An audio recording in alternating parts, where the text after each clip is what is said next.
Hola amigos, bueno, hoy es 22 de junio de 2021. Les deseo un feliz día del abogado. En este día, como algo particularmente importante, retomando los estudios por aquello pues de que había hecho un receso debido a la problemática que usted ya sabe muy bien en mi querida ciudad Santiago de Cali y a nivel nacional por esto del paro, pero particularmente aquí en Cali, donde la situación ha sido muy complicada, pero que pues indudablemente esa protesta social era o es y seguirá siendo necesaria, reclamando pues los derechos las juventudes. Bueno, muy bien, en esta oportunidad para conmemorar este día, pues voy a hacer un preámbulo porque quizás el tiempo pues tenga que fraccionarlo a fin de exponer una idea tan importante, créanme ustedes, y se refiere es al concurso aparente de leyes y el antefacto y postfacto no punibles o copenados. La bibliografía que me ha servido de estudio ha sido la de este libro, Concurso Aparente de Leyes, de editorial Temis, de Luis Enrique Romero Soto.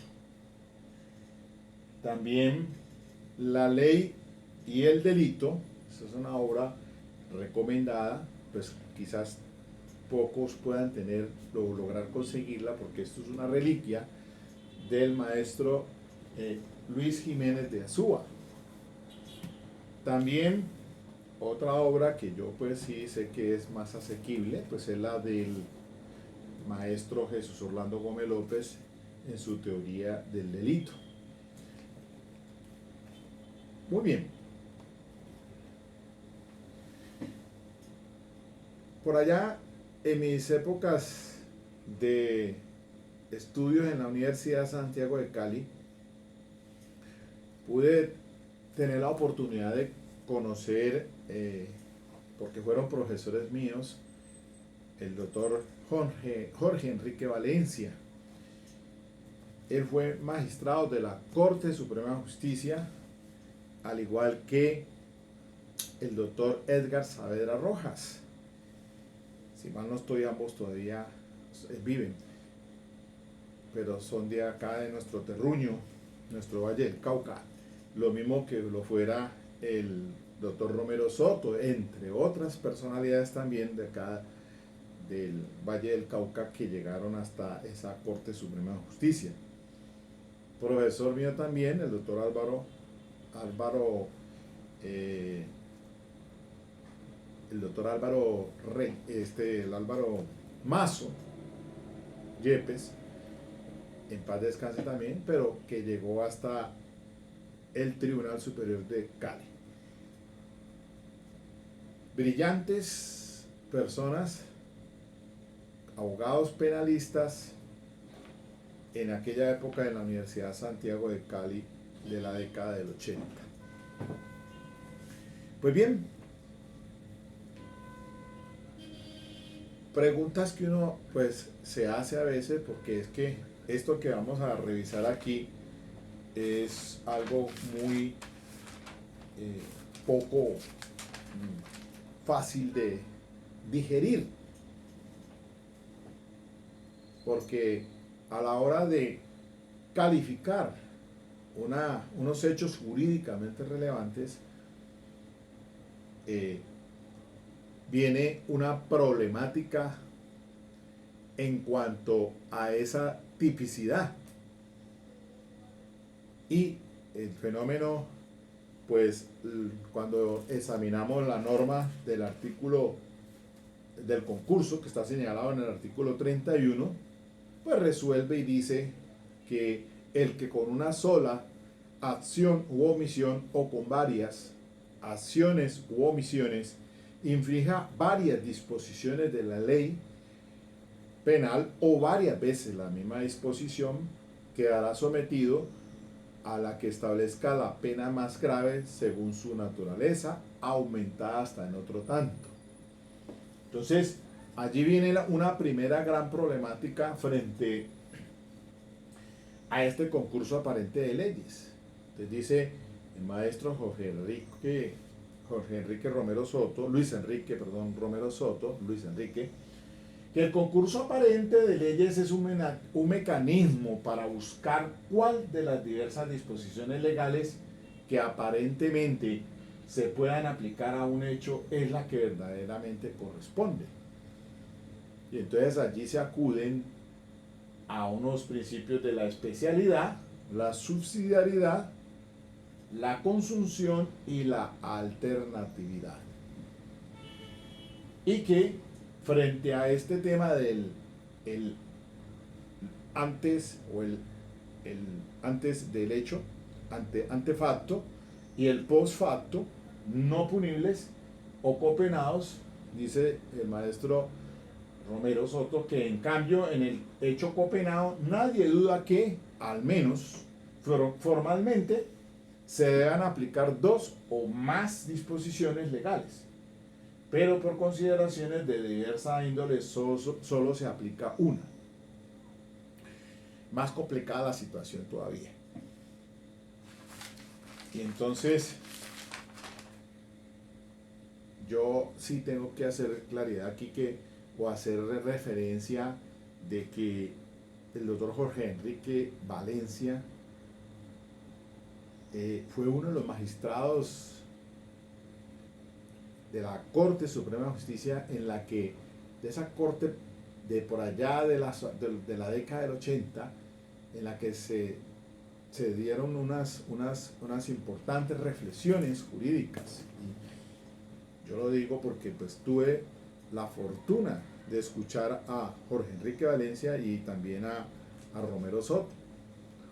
Y entonces por acá tengo una obra en la cual pues se hace mención de un tema bien complejo, en la que el salvamento de voto del doctor Jorge Enrique Valencia causaba polémica, ¿no? Frente a cuando se da un hecho en el delito pues, de tentativa, con el dispositivo amplificador del tipo penal de la tentativa, o frente al delito consumado en el hurto.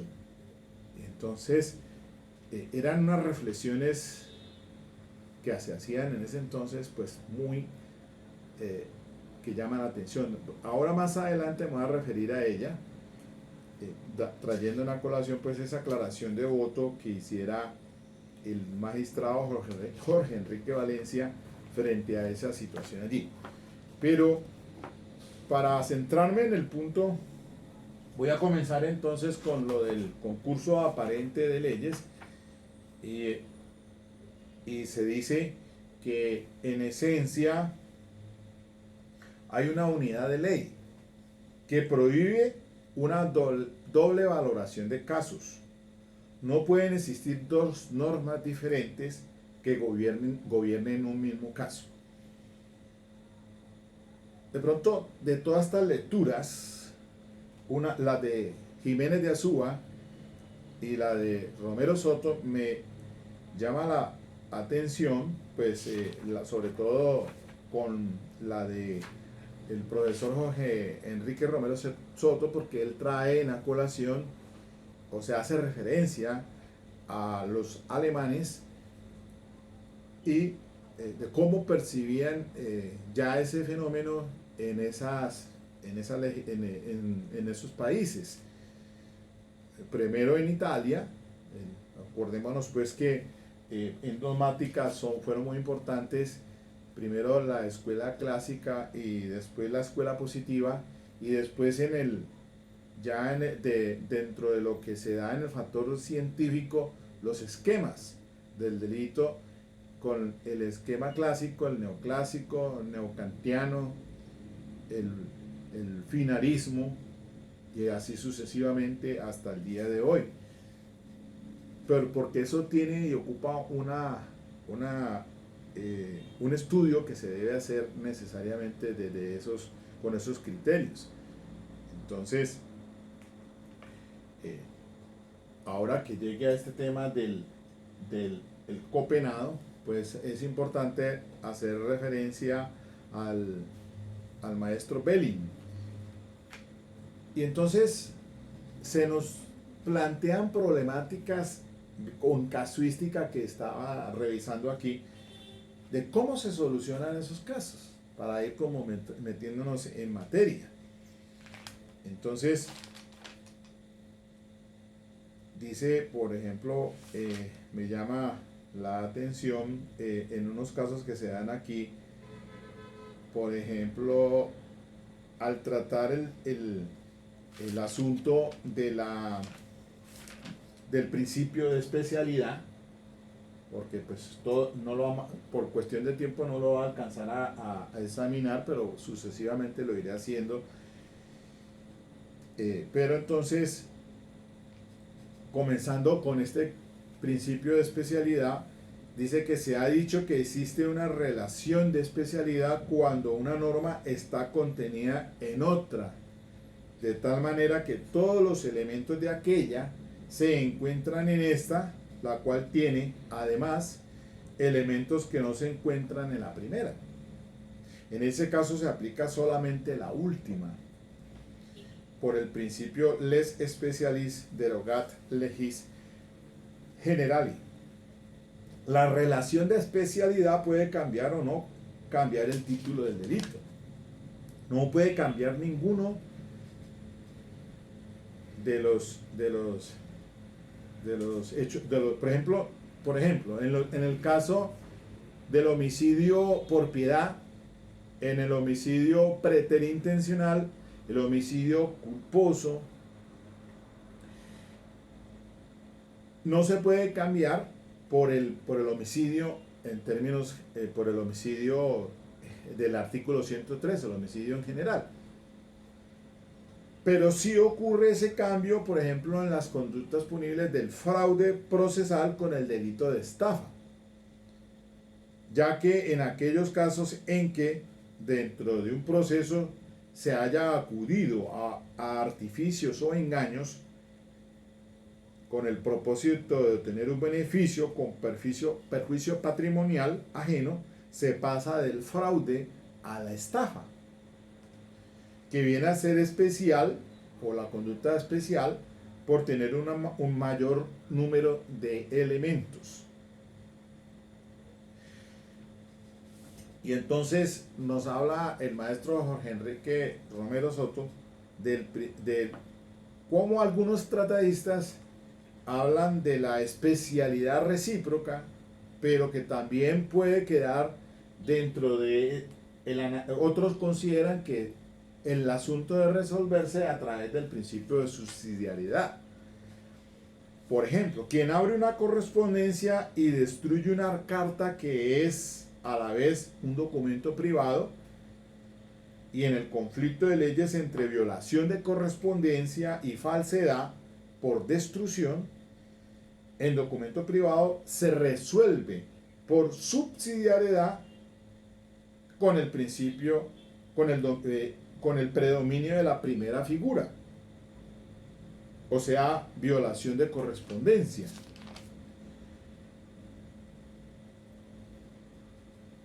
De cómo hay también una subespecialidad, y dice: la relación de especialidad puede presentarse no solo en relación con dos especies delictivas, sino con más.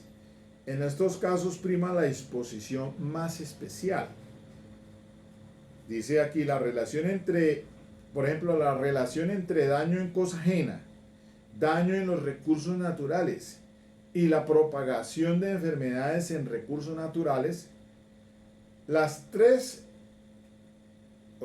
tipos penales sancionan el daño en algo ajeno, pero es la última, es la que se aplica porque absorbe a las demás.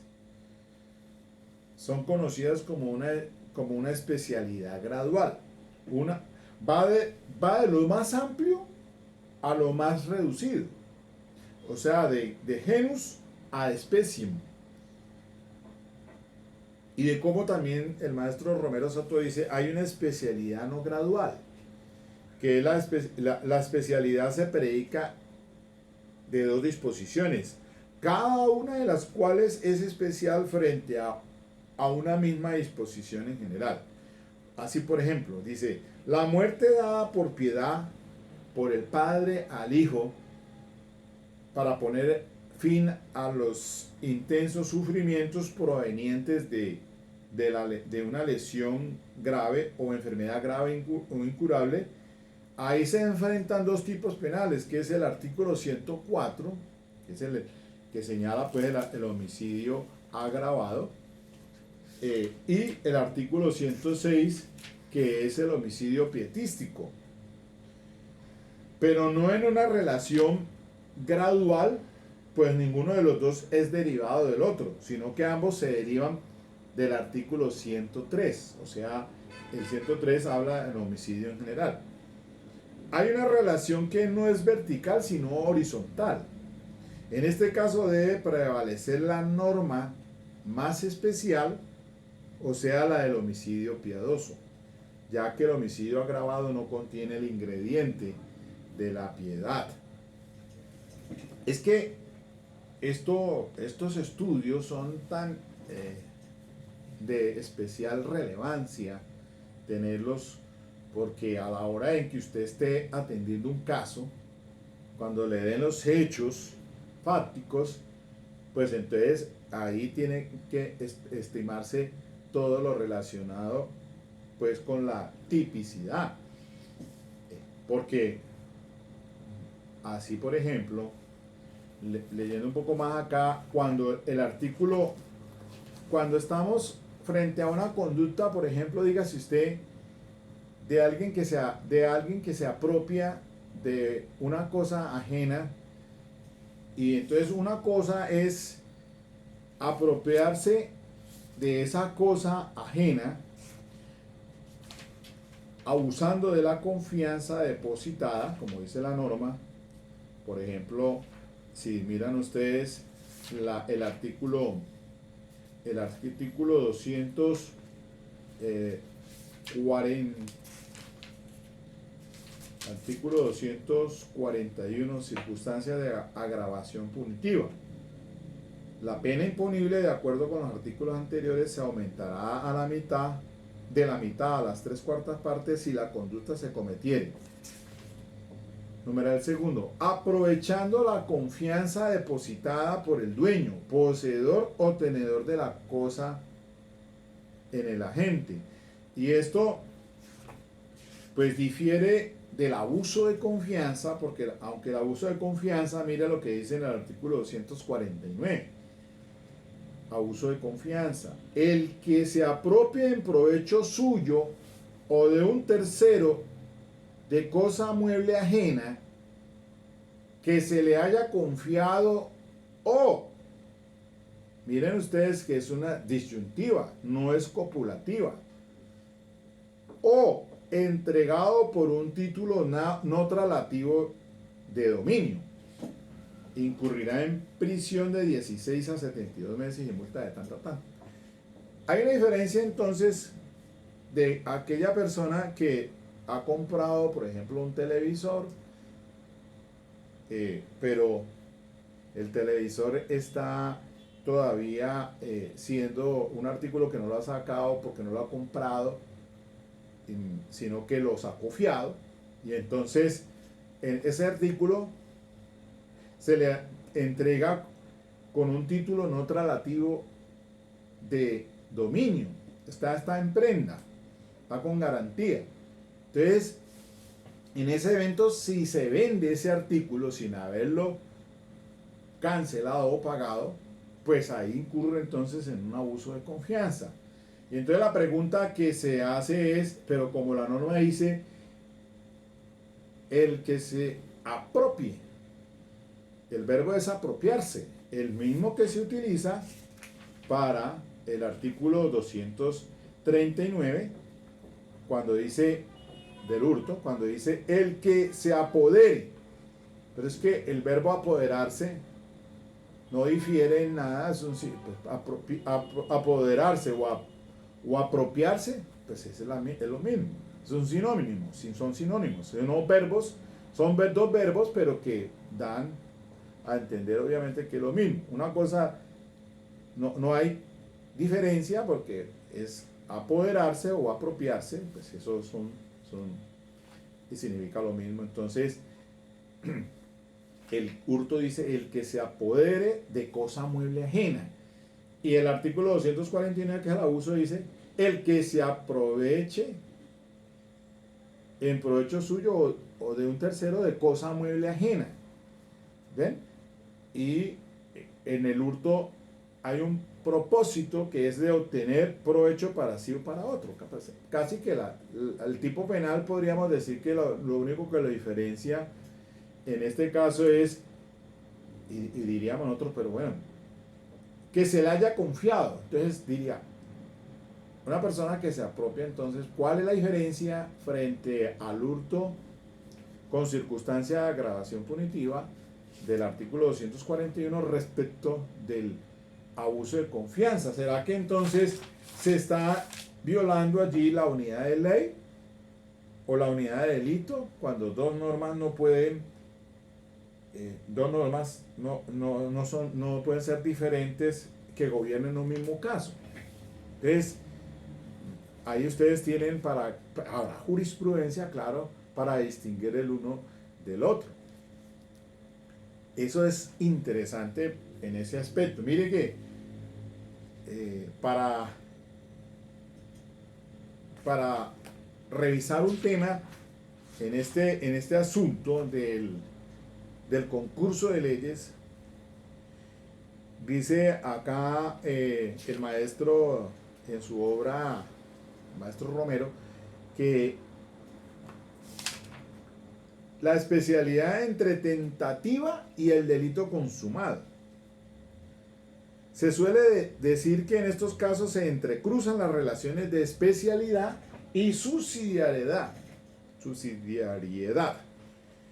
Con todo, esta relación puede presentarse en dos formas principales. Se inicia la tentativa de un delito simple y se continúa la ejecución del mismo delito, pero circunstanciado. Y B, se consuma un delito simple seguido de tentativa del mismo delito, pero agravada. Entonces dan aquí los ejemplos. Dicen, en el primer caso se discute si el delito tentado es absorbido por el consumado. Y en este caso si el delito resultante es simple o circunstanciado. Por ejemplo, un ladrón penetra en una casa con el propósito de robar una vajilla de plata, pero se encuentra con que está cerrada en una vitrina y debe entonces romper esta para tomar la vajilla. Dice, en circunstancias como la descrita se tiene no un concurso entre tentativa de delito simple y delito agravado consumado, sino solo este último. O sea, habrá delito agravado consumado. Es decir, el delito consumado absorbe la tentativa de estar resolviendo el asunto, lo está subsumiendo.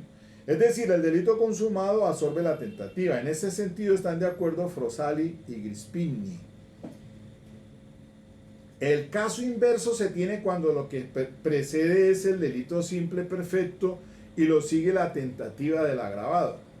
En el ejemplo anterior, si el ladrón se apodera de algo colocado sobre una mesa, pero luego ve la vajilla dentro de la vitrina y cuando intenta forzar, esta es sorprendido, logrando, sin embargo, huir con el objeto ya tomado. Para algunos autores como Binding, hay allí concurso entre delito perfecto de hurto simple y tentativa de hurto agravado. Para Kohler hay solo tentativa de hurto agravado.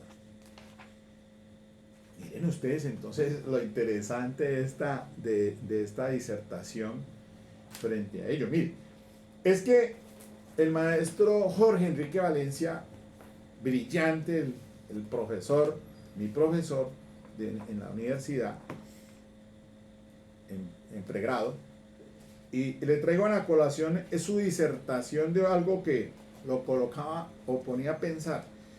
Mire, hay una aclaración de voto del profesor, del magistrado, siendo magistrado de la Corte Suprema de Justicia, y dice en un tema del delito de tentativa de hurto, dice, el delito tipo de hurto bajo la dogmática vigente, estoy refiriéndome pues en la década del 80, examinado el verbo rector núcleo de tipo legal, ha sido acuñado sobre la base de considerar preferentemente la conducta ejecutiva del autor del despojo antijurídico de la cosa, estableciéndose así el límite entre la perfección y la tentativa del acto.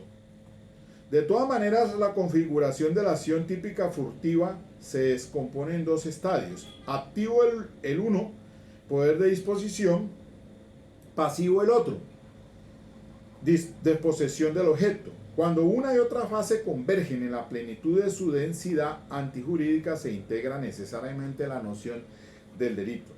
Para la estructuración de la conducta ejecutiva no basta que el derecho habiente pierda la cosa y el agente la detente por un largo o breve intervalo.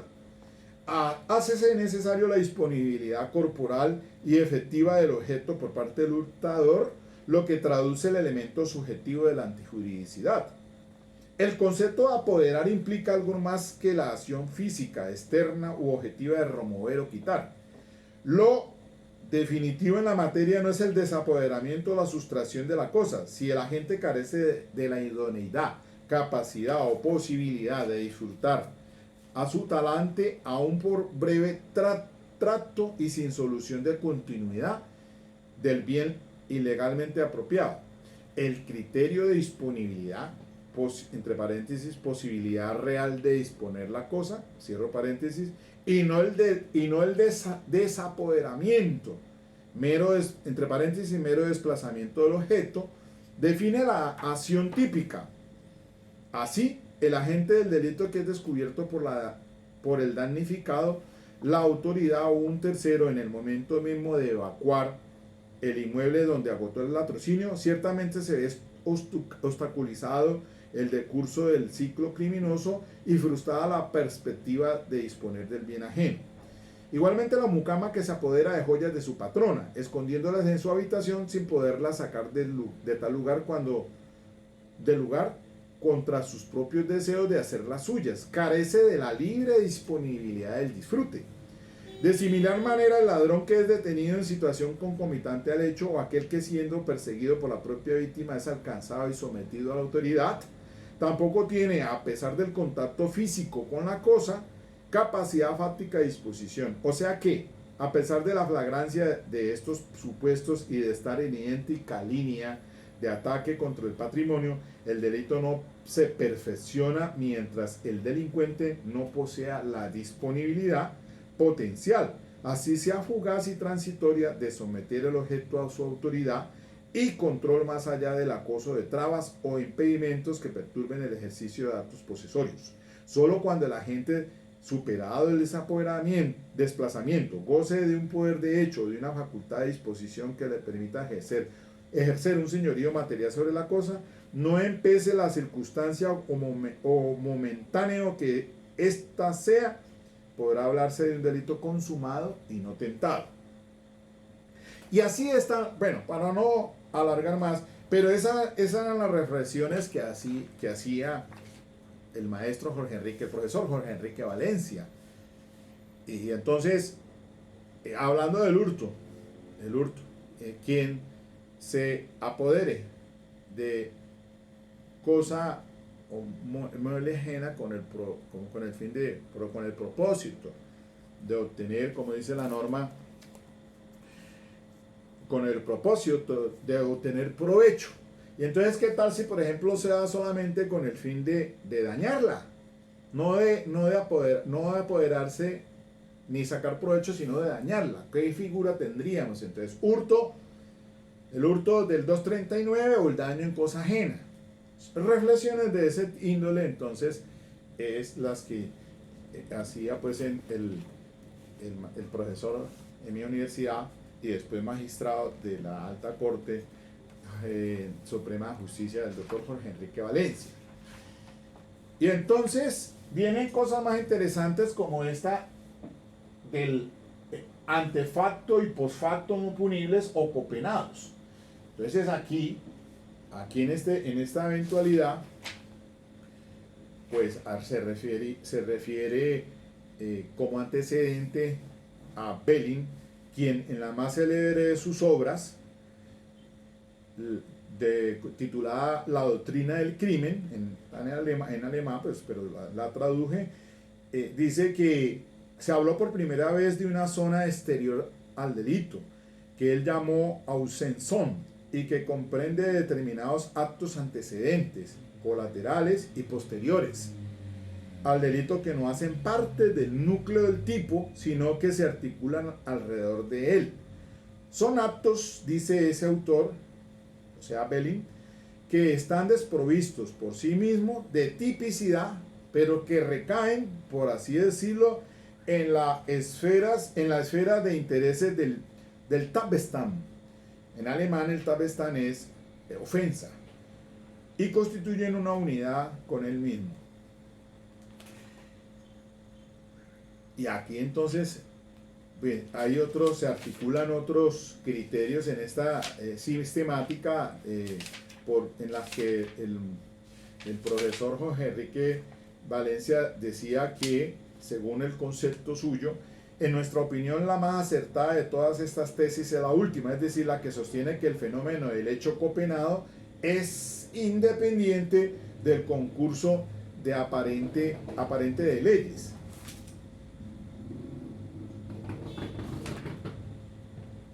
El concurso aparente de leyes, pues ya lo definimos acá, que es el mecanismo para buscar cuál de las diversas disposiciones legales que aparentemente se pueden aplicar a un hecho de la que verdaderamente corresponde, mientras que el hecho copenado, como lo he dicho aquí, aparece en el tablero, nadie duda que, al menos formalmente, se deben aplicar dos o más disposiciones legales, pero por consideraciones de diversa índole solo se aplica uno. Y entonces se dan ejemplos como el siguiente, dice: el caso del disparo de arma de fuego sobre un vehículo en movimiento, seguido de heridas o muerte de uno de los pasajeros. Lo hemos considerado, y en paréntesis dice, y ahora reiteramos ese concepto de peligro concreto, o sea que cabe la absorción del delito menos grave. En paréntesis, en este caso sería el de peligro común, por el de daño, entre paréntesis, lesiones u homicidio. Como ejemplos de antefacto no punible o copenado se citan por la doctrina lo siguiente: actos sexuales violentos seguidos de acceso carnal violento. Ahí pues, actos sexuales abusivos seguidos de acceso carnal abusivo. Tentativa de homicidio o lesiones sin que se consiga el fin perseguido. Entonces, dice que en su criterio, para que un hecho pueda ser calificado de antefacto no punible, debe constituir un delito autónomo, contemplado como tal por la ley y que no haga parte, por ministerio de esta, del tipo de otro delito, sino que en estricto derecho debe ser sancionado por aparte. Entonces se dicen que los principios generales para hablar de esta figura son unidad del sujeto activo, unidad del sujeto pasivo, unidad del bien jurídico ofendido y bueno, esos son dice que en su concepto, y puesto que se ha separado el fenómeno del hecho copenado de la figura del conflicto o concurso aparente de leyes, mostrando la diferencia fundamental que entre ellos existe, en el sentido de que mientras que en el primero, o sea en los copenados, aparecen en acción dos delitos, En el concurso solo hay uno. La exigencia de que se trate del mismo bien jurídico no es perentoria.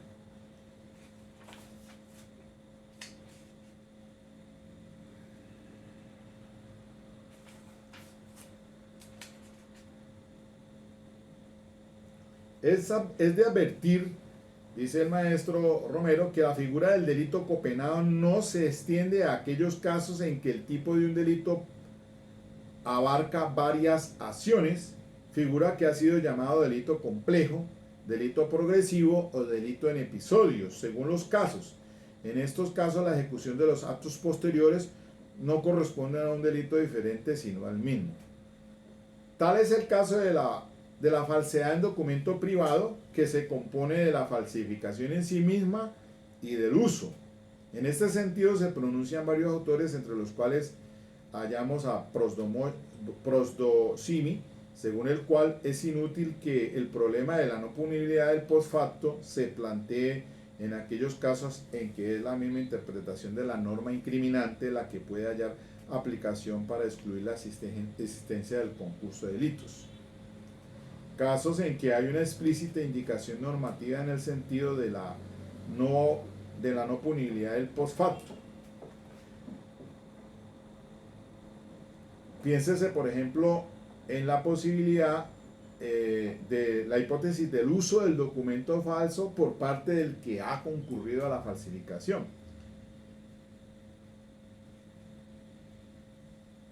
Y en caso de sanción penal, pues dice, finalmente es de tomarse en cuenta como requisito del delito copenado el elemento sanción, ya que como lo demuestra la misma denominación de esta figura, tiene una primordial importancia. En efecto, no se trata de dejar impune un delito, pese a que una de las denominaciones acostumbradas de esta situación, usada por nosotros mismos, así como por la mayoría de los autores, es la de hecho impune. Ella no corresponde a su verdadera naturaleza, por lo cual es mejor emplear la propugnada también por otros autores de hecho copenado. En el caso de aplicar la norma que se ha citado últimamente, o sea, aquí se refería a la numeral 12 del artículo 66 del Código Penal, que ordena agravar la sanción cuando se presentan allí las circunstancias, allí contempladas, y siempre que el legislador no las haya previsto de otra manera, por ejemplo, como elementos del cuerpo del delito. Es de resaltar especialmente la coincidencia de esa norma con la que se deja dicho sobre los casos en que se tiene un hecho copenado. Por ejemplo, cuando se comete un delito para obtener o asegurar el producto, el provecho, el precio y la impunidad de otro hecho punible, tal como sucede cuando se vende la cosa obtenida mediante hurto, estafa y extorsión, o se le entrega a otro para que la guarde, o se la utiliza para un fin posterior. Bueno, después vamos a examinar otros asuntos aquí, pero mire, a veces es frecuente que cuando se roban estas motocicletas,